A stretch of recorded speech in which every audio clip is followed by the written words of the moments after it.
Protokol new normal, tudingan herd immunity hingga mengorbankan nyawa demi bisnis di balik protokol berdamai dengan COVID-19. Dunia bersiap new normal. Sudah nyaris 6 bulan dunia diterpa krisis kesehatan akibat pandemi COVID-19. Merujuk data dari worldometer.info, per Kamis 21 Mai 2020, sudah 5 juta lebih orang di 213 negara terinfeksi coronavirus jenis baru. Sebanyak 330.015 orang dinyatakan meninggal dunia dan 2.035.842 sembuh. Pandemi mengubah gaya hidup warga menjadi lebih peka terhadap kebersihan dan kesehatan. Salah satunya memakai masker dan menjaga jarak fisik. Di Amerika Serikat misalnya, masker menjadi bentuk gaya hidup baru setelah pandemi mengancam. Dilansir dari Los Angeles Times edisi 3 April 2020, Profesor bidang ilmu obat pencegahan dan penyakit infeksi di Vanderbilt University, Amerika Serikat, William Schaffner, mengatakan bahwa perilaku baru warga memakai masker terlihat dalam aktivitas keseharian. Sebelum virus corona menjangkiti banyak orang di Amerika Serikat, penduduknya cenderung membangun stereotip masker sebagai aksesoris warga keturunan Asia. Kini kami tampaknya mulai menjadikan pemakaian masker penutup wajah sebagai hal yang biasa, kata William Schaffner. Bahkan Schaffner menyebut kebiasaan itu akan berlanjut meski krisis kesehatan akibat penularan SARS-CoV-2 ini berakhir. Amerika Serikat menjadi negara yang paling parah terimbas COVID-19. Berdasarkan data worldometer.info per Jumat 22 Mei 2020, negeri Paman Sam ini ada di urutan pertama negara-negara di dunia dengan kasus infeksi paling besar, yakni 1,6 juta orang dengan 56.314 orang diantaranya meninggal dunia. Beberapa negara dengan kurva kasus infeksi yang melandai melonggarkan pembatasan sosial atau lockdown. Negara-negara itu membuka kembali restoran, mal, kantor, dan sekolah dengan protokol kebersihan dan kesehatan yang ketat. Di Jerman, seperti dikutip dari Deutsche Welle edisi 1 Mei 2020, beberapa restoran dan bar di kota Berlin, Brandenburg, Hesse, Saksoni, dan Thuringia diizinkan dibuka kembali sejak 15 Mei 2020. Pembukaan kembali bisnis kuliner itu disertai aturan-aturan ketat, berupa pembatasan jarak fisik, jumlah pengunjung, pemakaian masker, dan mencuci tangan. Dilansir dari The Guardian edisi 15 Mei 2020, pihak restoran di Jerman disarankan mencatat kontak pelanggannya untuk melacak jika terjadi infeksi coronavirus. Di Austria, seperti dikutip dari The Guardian, juga membuka kembali restoran, kafe, bar, gereja, dan beberapa museum dengan aturan pengunjung harus mengenakan masker dan menjaga jarak fisik. Negara tersebut juga berencana mengizinkan acara dengan kehadiran kurang dari 100 orang. Sementara di Australia, seperti dikutip dari ABC News edisi 17 Mei 2020, perusahaan real estate komersial negara itu mengembangkan konsep kantor jaga jarak fisik atau physical distancing. Selain ada stiker di lantai untuk menunjukkan jarak antar orang, ada pula tanda panah merah sesuai arah jarum jam agar staf kantor bergerak dengan aman tanpa bertabrakan. Restoran besar juga dibuka kembali dengan membatasi pengunjung. Bioskop-bioskop juga akan dibuka dengan menyiapkan protokol ketat seperti pemeriksaan suhu tubuh dan jarak antar kursi minimal 1 meter. Di Vietnam, yang disebut-sebut sukses melawan COVID-19 dengan jumlah infeksi per Jumat 22 Mei 2020 hanya 324 orang, sembuh 260 orang, dan tak ada kematian seperti dilansir dari Saigoner edisi 23 April 2020, sudah mengizinkan warganya beraktivitas seperti biasa dengan tetap menerapkan protokol kesehatan. Pemerintahnya pun memutuskan membuka kembali operasional bisnis. Masker wajib dipakai bagi warga yang berada di ruang publik. Selain mengenakan masker, warga Vietnam pun kini sudah terbiasa mengenakan penutup wajah semacam topi dengan pelindung plastik. Apakah skenario new normal terlalu dini bagi Indonesia? Meski terjadi peningkatan kasus tertinggi pada 21 Mei 2020, Menteri Perencanaan Pembangunan Nasional Soeharto Monoarfa mengatakan wacana new normal tak bisa disebut terlalu pagi, karena apa yang dilakukan pemerintah barulah sebatas persiapan. Menorma merujuk pada salah satu indikator untuk menetapkan apakah pembatasan sosial di suatu daerah dapat dikurangi, yaitu angka reproduksi efektif atau RT. RT suatu wilayah harus lebih kecil dari 1 selama 14 hari untuk dapat melakukan kebijakan pengurangan pembatasan sosial. Pelonggaran itu mungkin pertama kali diterapkan di Bali, Yogyakarta, dan Pulau Riau yang menunjukkan tren RT positif. Indikator lainnya untuk menjadi dasar pelonggaran adalah sistem fasilitas kesehatan yang cukup dan jumlah tes yang memadai. Proyek percontohan Bali, Yogyakarta, dan Kepulauan Riau. Pemerintah menetapkan Provinsi Bali, Yogyakarta, dan Kepulauan Riau menjadi proyek percontohan pertama penerapan protokol tatanan hidup normal baru alias New Normal dalam rangka pemulihan ekonomi di sektor pariwisata yang terpuruk akibat pandemi virus corona. Tahap pertama itu Bali, Yogyakarta, dan Pulau Riau atau Batam. Itu yang menjadi super prioritas. Bali akan dibuat sebagai pilot project oleh Bapak Presiden dan sudah setuju untuk lebih awal dibuka, kata anggota Tim Percepatan dan Pemulihan Dampak COVID di bidang pariwisata dan ekonomi Provinsi Bali, Rai Suryawijaya. Sebelumnya, Presiden Jokowi sempat menguji Bali karena dinilai berhasil mengendalikan COVID-19. Bali yang tak berlakukan PSBB, terdata Kementerian Kesehatan mengalami penambahan 0 kasus angka kematian setidaknya sepanjang bulan Mei. Berdasarkan data hingga 18 Mei, terdapat 359 kasus positif di Bali, 257 pasien sembuh, dan 4 orang meninggal. Menurut Rai, Bali akan menjalani protokol new normal pada Juli mendatang. Lebih lanjut, Rai menuturkan akibat virus corona, ada lebih dari 1,2 juta orang terdampak secara langsung akibat virus corona, paling banyak di sektor perdagangan serta hotel dan restoran. Bali dipuji mampu tekan pandemi, tetapi jumlah kasus positif dikhawatirkan lebih banyak dari data resmi. Kota Denpasar, Provinsi Bali, mulai memberlakukan pembatasan kegiatan masyarakat atau PKM pada Jumat 15 Mei 2020 untuk mencegah penyebaran COVID-19. Otoritas Bali sebelumnya dipuji mampu menekan kasus COVID-19 walau tidak satupun kota dan kabupaten di provinsi itu menerapkan pembatasan sosial berskala besar atau PSBB. Walaupun begitu, pujian untuk Bali itu diragukan pakar virologi dari Universitas Udayana, I Gusti Ngurah Kade Mahardika. Mahardika menduga jumlah kasus positif di Bali jauh lebih tinggi dari angka yang diumumkan pemerintah.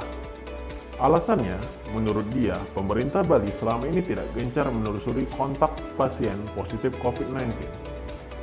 Portal resmi Pemprov Bali hanya mencantumkan jumlah kasus positif, orang dalam perawatan, serta mereka yang telah sembuh maupun meninggal. Rincian data itu berbeda dengan publikasi harian gugus tugas pemerintah pusat yang juga memuat data pasien dalam pemantauan atau PDP dan orang dalam pengawasan atau ODP. PDP adalah istilah pemerintah untuk orang yang mengalami gejala klinis dan diduga pernah berkontak langsung dengan orang positif COVID-19. Adapun yang digolongkan ODP adalah mereka yang mengalami gejala klinis seperti demam dan gangguan pernapasan ringan atau orang sehat yang pernah berkontak dengan pasien COVID-19. Namun, otoritas Bali justru mengklaim giat menelusuri kontak pasien COVID-19.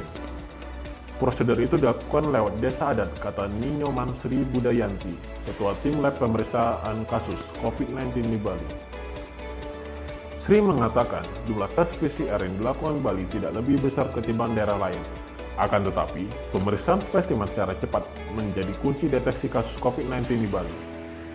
Sri berkata, setiap hari laboratorium RS Sanglah menerima sekitar 300-400 spesimen. Hingga 8 Mei lalu, pihaknya telah memeriksa 4.722 spesimen warga Bali. Merujuk data pemerintah per 14 Mei, tingkat kesembuhan pasien COVID-19 di Bali adalah salah satu yang tertinggi secara nasional. Dari total 337 pasien, 223 diantaranya dinyatakan sembuh. Adapun jumlah kematian akibat COVID-19 di Bali juga yang terendah secara nasional, setelah Kalimantan Utara dengan 1 kasus, Kalimantan Barat dengan 3 kasus, Sulawesi Tenggara dengan 3 kasus, dan Kalimantan Timur dengan 3 kasus. Di tingkat global, menurut data yang dihimpun situs Worldometer, Indonesia adalah salah satu negara dengan tingkat tes COVID-19 paling rendah di dunia, yaitu 619 tes di setiap 1 juta penduduk. Kerja diperbolehkan, ini ingatkan ancaman gelombang kedua virus corona COVID-19.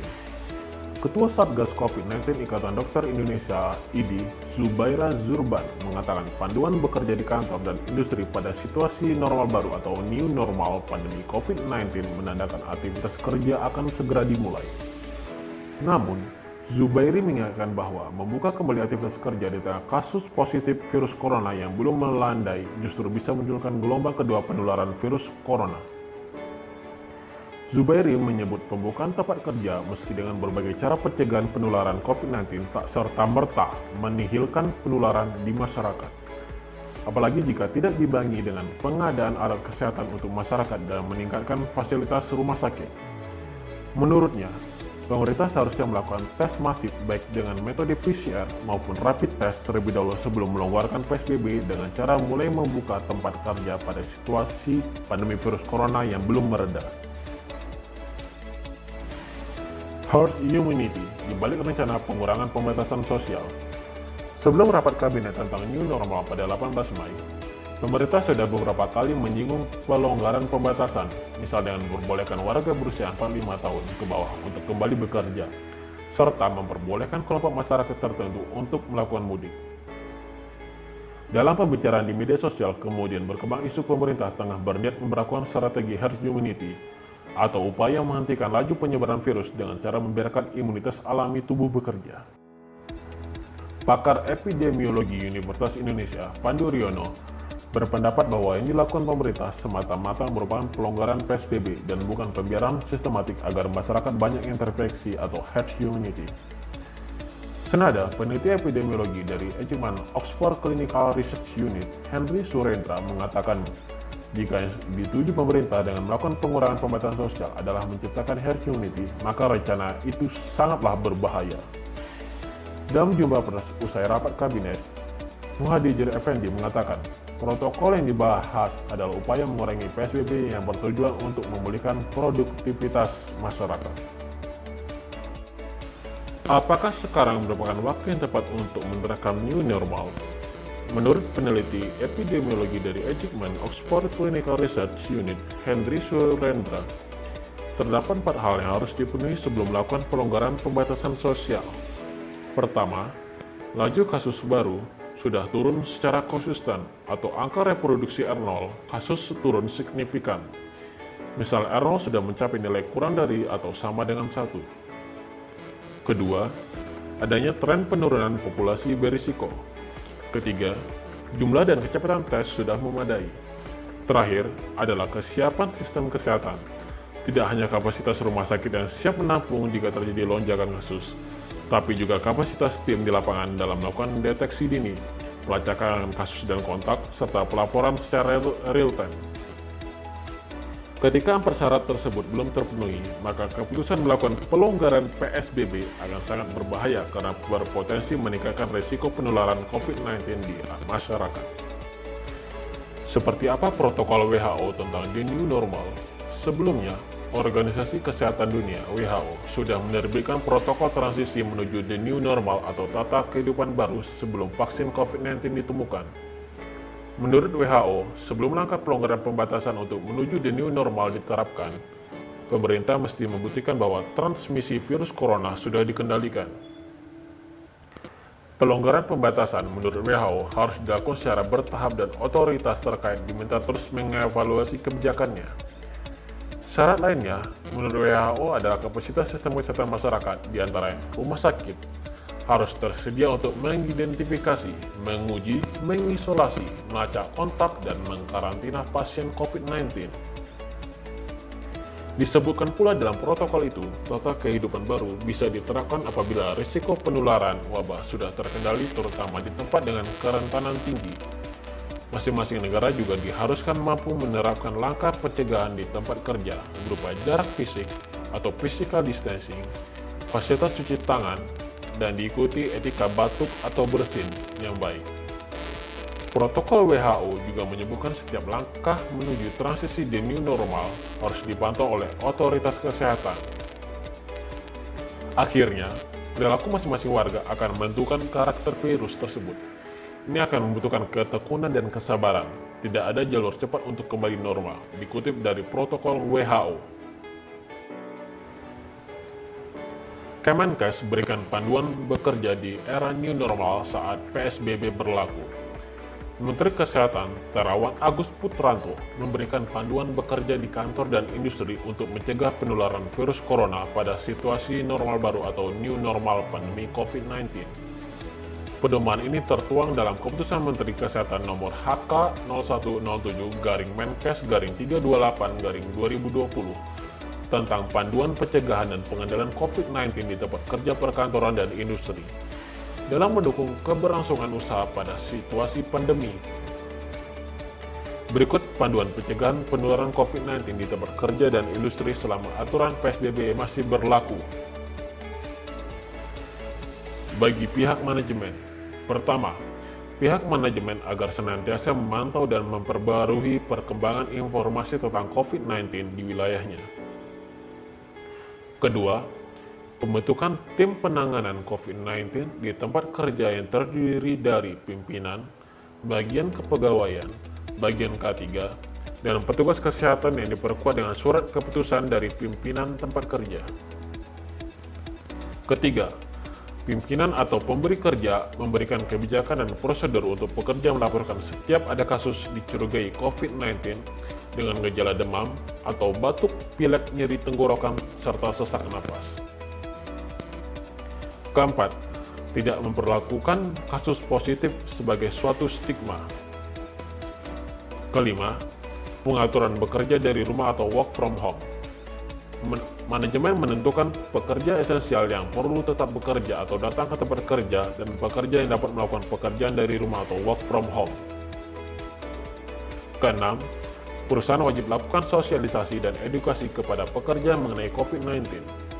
Edukasi dilakukan secara intensif kepada seluruh pekerja dan keluarga agar memberikan pemahaman yang benar terkait masalah pandemi COVID-19, sehingga pekerja mendapatkan pengetahuan untuk secara mandiri melakukan tindakan preventif dan promotif guna mencegah penularan penyakit, serta mengurangi kecemasan berlebih akibat informasi yang tidak benar. Protokol bagi pekerja yang harus tetap bekerja saat PSBB.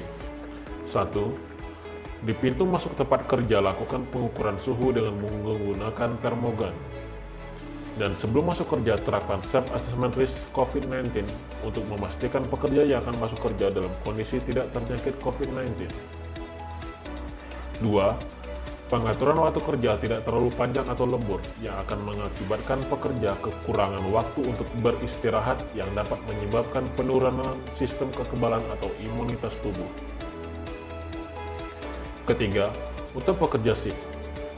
A. Jika memungkinkan, tiadakan shift 3, waktu kerja yang dimulai pada malam hingga pagi hari. B. Bagi pekerja shift 3, atur agar yang bekerja terutama pekerja berusia kurang dari 50 tahun.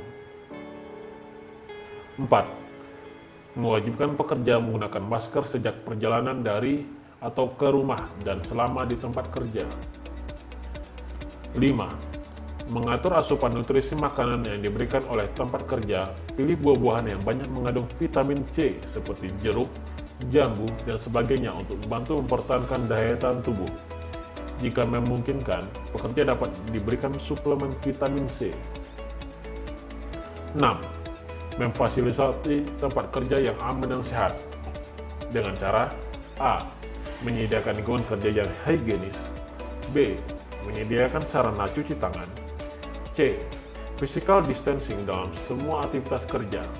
Pengaturan jarak antar pekerja minimal 1 meter pada setiap aktivitas kerja. D. Mengkampanyekan gerakan masyarakat hidup sehat atau GERMAS melalui pola hidup sehat dan perilaku hidup bersih dan sehat atau PHBS di tempat. Dengan diterapkannya panduan ini, Menkes Terawan berharap dapat meminimalisir risiko dan dampak pandemi COVID-19 pada tempat kerja, khususnya perkantoran dan industri, di mana terdapat potensi penularan akibat berkumpulnya banyak orang di dalam satu lokasi. Sekian informasi yang dapat kami sampaikan. Jika kalian suka dengan video ini, silakan tekan tombol like. Jika menurut kalian video ini bermanfaat, silakan share ke teman-teman kalian. Dan silakan tekan tombol subscribe dan aktifkan lonceng notifikasi supaya tidak ketinggalan video-video menarik lainnya dari kami. Sampai jumpa di konten berikutnya. See you! Kepoin info.